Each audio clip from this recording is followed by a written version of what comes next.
नमस्कार। सरोकार टेलिभिजनको कार्यक्रम सरोकार विशेषमा यहाँहरूलाई स्वागत छ। म दिलीप थापा मगर। सबै विषय विशेष हुँदैनन्। सामाजिक, राजनीतिक, आर्थिक र समग्र मानव जातिको हितको निम्ति गरिने हरेक विषय विशेष हुन्छन्।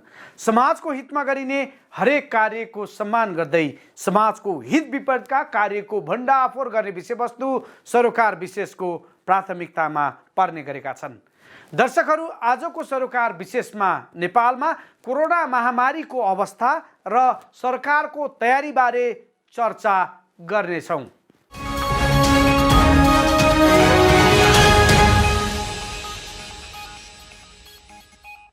नेपालमा दोस्रो चरणको कोरोना महामारी नियन्त्रणमा आउन सकेको छैन। कोरोनाका कारण दैनिक 100 भन्दा बढी नागरिकहरूको ज्यान जाने गरेको छ भने हजारौं संक्रमित भेटिने गरेका छन्। तर प्रधानमन्त्री केपी शर्मा ओली भने दोस्रो चरणको कोरोना महामारीलाई नियन्त्रण गर्ने अवस्थामा सरकार पुगेको दाबी गर्छन्। त्यस्तै सरकारका मन्त्रीहरू पनि अब कोरोना नियन्त्रणको प्रयास जारी रहेको र संक्रमितको उपचारका लागि कुनै स्वास्थ्य सामग्री अभाव नहुने दाबी गर्छन्।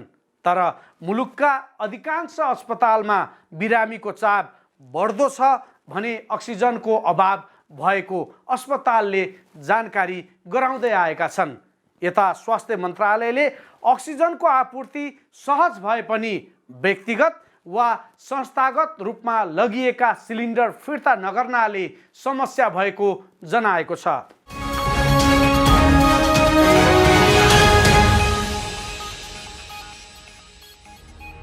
नेपालमा दोस्रो चरणको कोरोना महामारी नियन्त्रणमा आउन सकेको छैन। कोरोनाका कारण दैनिक 100 भन्दा बढी नागरिकको ज्यान जाने गरेको छ भने हजारौं संक्रमित भेटिने गरेका छन्। तर प्रधानमन्त्री केपी शर्मा ओली भने दोस्रो चरणको कोरोना महामारीलाई नियन्त्रण गर्ने अवस्थामा सरकार पुगेको दाबी गर्छन्। त्यस्तै सरकारका मन्त्रीहरू पनि अब कोरोना नियन्त्रणको प्रयास जारी रहेको र संक्रमितको उपचारका लागि कुनै स्वास्थ्य सामग्री अभाव नहुने दाबी गर्छन्। तर मुलुकका अधिकांश अस्पतालहरूमा बिरामीको चाप बढ्दो छ भने अक्सिजनको अभाव भएको अस्पतालले जानकारी गराउँदै आएका छन्। यता स्वास्थ्य मन्त्रालयले पनि व्यक्तिगत वा अन्य कुनै तरिकाले लगिएका अक्सिजन सिलिन्डर फिर्ता गर्न आग्रह गरेको छ। मन्त्रालयका सहप्रवक्ता डाक्टर समीर कुमार अधिकारीले व्यक्तिगत, संस्थागत आइसोलेसन केन्द्र र अस्पतालमा प्रयोगका लागि लगिएका सिलिन्डर जुन कम्पनी वा अस्पतालको हो उसैलाई फिर्ता गर्न आग्रह गरेका हुन्। उनले अक्सिजनको आपूर्ति सहज भए पनि व्यक्तिगत वा संस्थागत रूपमा लगिएका सिलिन्डर फिर्ता नगरिदिनाले समस्या भएको बताए। अहिले नेपालमा सक्रिय संक्रमितको संख्या 1 लाख माथि छ भने मृत्यु हुनेको संख्या 7,000 नजिक छ। प्रधानमन्त्री ओलीले भने कोरोनाको दोस्रो चरणको महामारीलाई विभिन्न तवरले नियन्त्रण गर्ने अवस्था सिर्जना भएको बताएका छन्। उनले अब दोस्रो चरण नेपालमा धेरै लामो समयसम्म नरहने पनि बताए। प्रधानमन्त्री ओलीले कोरोना संक्रमितको उपचारका लागि अक्सिजन, भेन्टिलेटर र बेडका साथै अन्य स्वास्थ्य सामग्रीको अभाव नहुने दाबी गरे। त्यस्तै उनले सबै नागरिकहरूलाई खोपको पहुँचमा ल्याउने बताए। विभिन्न उपायहरू, विभिन्न तरिकाहरूबाट यसलाई पहिलो वेभलाई हामीले सफलतापूर्वक नियन्त्रण गर्यौँ र केही कमी कमजोरीहरू, विभिन्न क्षेत्रका कमी कमजोरी र केही बाध्यात्मक स्थितिहरूको कारणले दोस्रो वेभ फेरि आयो, जसलाई हामी अहिले अगाडि बढ्न दिइरहेका छैनौँ, त्यसलाई रोकिरहेका छौँ र यसलाई अब नियन्त्रणको दिशामा अगाडि बढ्ने स्थिति सृजना गरेका छौँ। अब सिलिन्डरको कमी, अक्सिजनको कमी जस्ता कुराहरू अन्त्य गरेका छौँ। अब भेन्टिलेटरको कमी जस्ता कुराहरू अन्त्य गरेका छौँ।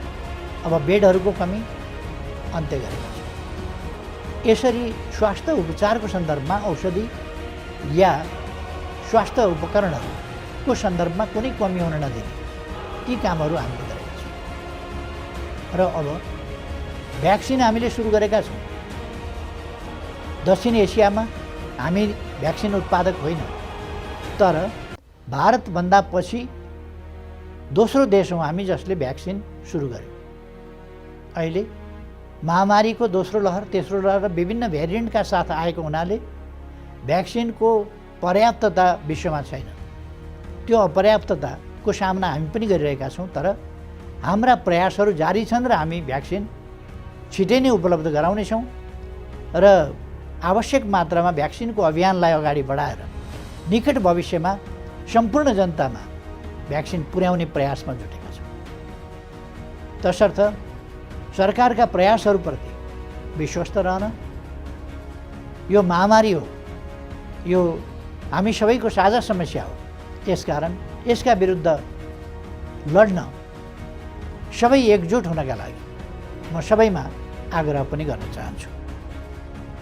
यता काठमाडौँको क्षेत्रपाटी स्थित निशुल्क चिकित्सालयमा भेन्टिलेटर सहित 35 बेडको कोभिड अस्पताल शुभारम्भ गर्दै शहरी विकास राज्य मन्त्री रामवीर मानन्दरले कोरोना संक्रमितको उपचारका लागि अक्सिजन अभाव नहुने बताए। अक्सिजनको अभाव समाधान उन्मुख रहेको भन्दै उनले अब सरकारको ध्यान खोपमा केन्द्रित भएको जिकिर गरे। मन्त्री मानन्दरले जेठ तेस्रो साताभित्र खोप आयातका लागि ठोस पहल भइसक्ने बताउँदै केही महिनाभित्र सबै नेपालीलाई खोप लगाउन सक्ने गरी सरकारले पहल गरिरहेको बताए। देशमा अहिले महामारीको सङ्कट आइपरेको छ, जुन सङ्कट अहिले के हो भन्ने कुराहरू अझ पनि कुनै पनि वैज्ञानिकले भन्नु सक्ने आधारहरू देखेको छैन। त्यसकारण यसलाई कसरी जाने त भन्ने कुराहरूमा हामी तपाईँ समाजका हामी सबै दाजुभाइहरू मिल्नुपर्छ। यो मिल्यो भने कुनै पनि रोगसँग जुझ्न सक्ने क्षमता चाहिँ हामीसँग राख्छ भन्ने कुराहरू हाम्रो नेपाली समाजको संस्कार र संस्कृतिसँग पनि जोडिन्छ।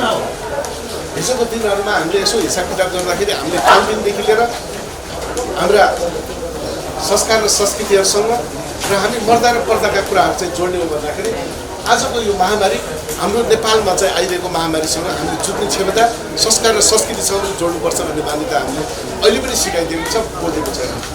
त्यसकारण मलाई के लाग्छ भने आज कार्यजीले यो होल हस्पिटलको विषयमा कुरा गरिसक्नु भएको छ र कार्यकारीजीले यो महानगरपालिकाले 5 करोडदेखि लिएर लिफ्ट बनाइदिनेसम्मका कुराहरू सबै कुराहरू योजनाहरू उहाँले सुनाइसक्नु भएको छ। मलाई लाग्छ आज इतिहासको चाहिँ एउटा पन्ना हो यो चिकित्सालय र मलाई लाग्छ आज 70 वर्षको कालखण्डको एउटा राजनैतिक अभ्याससँग जोडेको कुराहरू तपाईँ हामीले विचार गर्ने हो भन्दाखेरि 18 वर्षसम्म चाहिँ स्थानीय तह थिएन। स्थानीय तह नभइरहेको अवस्थामा आज स्थानीय तहले गर्न सक्ने क्षमता र कार्ययोजनाहरू आज हाम्रो अगाडि प्रस्तुत भएको छ। मलाई लाग्छ आज तपाईँ हामी सबै मिलेर अझ पनि सहयोगको हामी हात बढाउनुपर्छ र राज्यका सबै अङ्गहरूलाई चाहिँ परिचालन गरेको छ। यदि परिचालनमा कमी कमजोरी रहेको खण्डमा अझ के सच्याउनु पर्ने। आज हाम्रै काठमाडौँको चाहिँ सेरोफेरोमा यही 1 किलोमिटरको 2 किलोमिटरको एराउन्डमा चाहिँ तपाईँ हामी सोच्ने हो भन्दाखेरि सबैभन्दा हस्पिटल र सबैभन्दा सेन्सिटिभ ठाउँहरू र कुन एरिया र अहिले अध्यक्षले भन्नुभएको छ 5 लाख अनि यहाँ धेरै लाखका मान्छेहरू पनि बसोबास गर्छन्। त्यसकारण यसलाई चाहिँ एउटा महत्त्वपूर्ण भूमिकाको लागि चाहिँ जुन प्रकारबाट चाहिँ हिजो चाहे वीर हस्पिटल भनौँ चाहे कुनै पनि हस्पिटलको नाम सकिन्छ हामीले त्यो हस्पिटलको चाहिँ साँच्चै नै अहिले अक्सिजनको चाहिँ समस्या र अक्सिजनका समाधानहरू हिजोदेखि नै व्यवस्थापन गर्न पाएको भइदिएर भन्ने एउटा प्रश्न चाहिँ खडा हुन्छ। आज नेपालको इतिहासमा हस्पिटलहरूमा चाहिँ के व्यवस्थापन रहेछ कि रहेछन् भन्ने कुराहरू सिक्ने अवसर पनि हामीले पाएका छौँ। त्यसकारण मलाई लाग्छ आज यो महत्त्वपूर्ण घडीको चाहिँ जुन एउटा महामारीसँग हामी जुझ्नको लागि सम्पूर्ण दाजुभाइहरू चाहिँ यसरी जुटेका छौँ। यो जुट्न सबैभन्दा महानता हो। त्यसकारण सहयोगी हातहरू धेरै छन्, यिनीहरूलाई चाहिँ फेरि पनि निरन्तरता दिनुहोस् भन्छु। म चाहिँ अहिले अक्सिजनको अभावसँग जुन चाहिँ कुराहरू जोडेको छ फेरि पनि डाक्टर साहबले के गर्नु त्यसको टाउको नै अलिकति चाहिँ अप्ठ्यारा कुराहरू चाहिँ फेरि पनि सिर्जना भएको छ। अब ल्याएर मात्रै पनि यसलाई तुरन्त प्रयोग गर्न नसक्ने अवस्थाको हामीले पुगेका छौँ। किन भन्दाखेरि समस्याका समाधानहरू पनि छन् भन्ने जसको हाम्रो कहावत हो। यो समस्या हामी सबैको हो।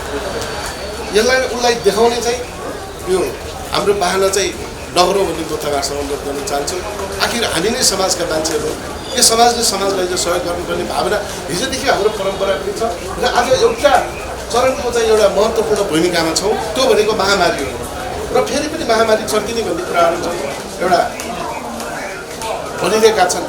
यी बिचमा हामी मिलेर यदि सरकारले दिएका नियम र कानुनलाई पालना गरौँ, मलाई लाग्छ आज हामी टाढा रहिरहँदाखेरि भोलिदेखि चाहिँ सबैले चाहिँ एउटा किसिमको अब सरकारले उर्दी जारी गरिसकेको छ, एउटा निषेधाज्ञा चाहिँ बलियो बनाउने भन्ने कुराहरू गरिएको छ। यो निषेधाज्ञासँग तपाईँ हामी सबै मिलेर गर्नुपर्छ। खानपिनको लागि जुन किसिमको समस्या हुन्छ भने फेरि पनि समाजको चाहिँ हामीले त्यसलाई व्यवस्थापन गर्न सक्ने हाम्रो क्षमता छ। र खानपिनको कारणले गर्दाखेरि हामी केही भोगारिनुपर्छ भने मलाई लाग्छ संस्थादेखि लिएर सरकार सबैभन्दा तपाईँहरूको बिचमा रहन्छ। यदि समस्या पर्छ भने तपाईँहरूले सम्पर्क गर्ने प्रत्येक वडा सदस्यहरू हुनुहुन्छ, जनप्रतिनिधिहरू हुनुहुन्छ। त्यसपछि हामी चाहिँ के चाहन्छौँ भन्दाखेरि स्थानीय सरकारसँग जोडेको हामीले प्रादेशिक सरकार, प्रदेशको सरकार पनि छ, सङ्घीय सरकार पनि। यी तीनवटा चाहिँ हामीले हिजो लोकतन्त्र गणतन्त्र ल्याउनलाई धेरै अभ्यासका साथ हामी लागेका थियौँ। यही अभ्याससँग हामी राजनीतिक तौरले आज सहयोग गर्नुपर्छ भन्ने भावनासँग म जोड्न चाहन्छु। तर प्रतिपक्षी दल नेपाली कांग्रेसले भने कोरोनालाई देखाउँदै सरकारले राजनीति गरेको आरोप लगाएको छ। सरकार कोरोना संक्रमण नियन्त्रण गर्ने भन्दा कोभिडको त्रास फैलाएर आफ्ना अवैधानिक हरकतको ढाकछोप गरी सुरक्षित हुने प्रयास गरेको कांग्रेसको आरोप छ। संक्रमणको आडमा जनतामा आतंक फैलाउने र राजनीतिक स्वार्थ पूरा गर्ने नियत देखिएको कांग्रेस सहमहामन्त्री डाक्टर प्रकाश शरण महत बताउँछन्।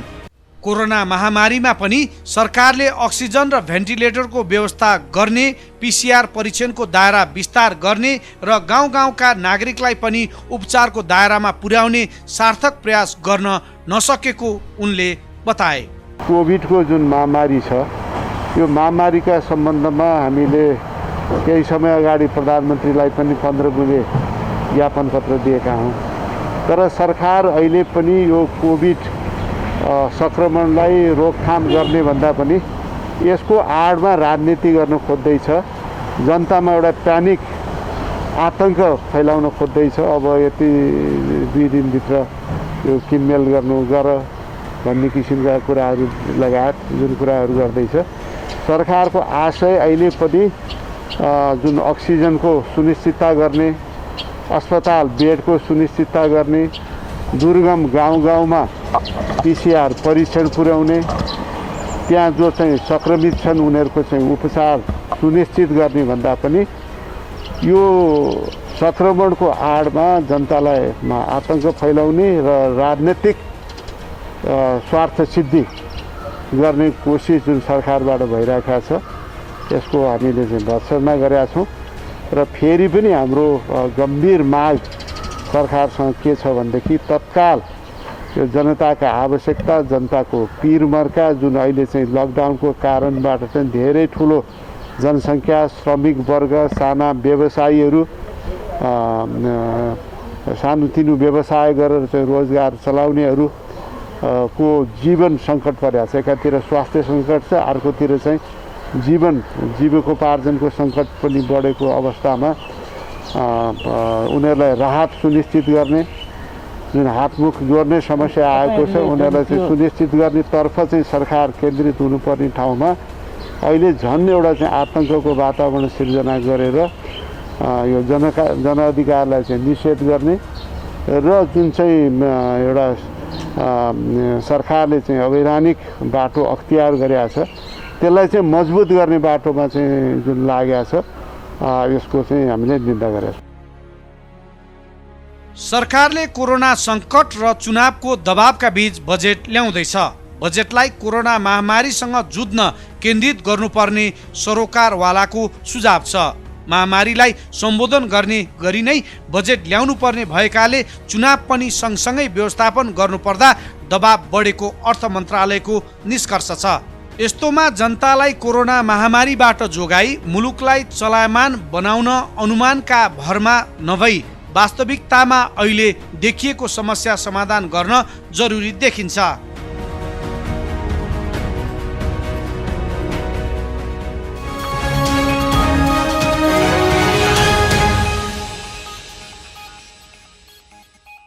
दर्शकहरू, आज हामीले सरोकार विशेषमा नेपालमा कोरोना महामारीको अवस्था र सरकारको तयारीका बारेमा तयार पारिएको सरोकार विशेष प्रस्तुत गर्यौं।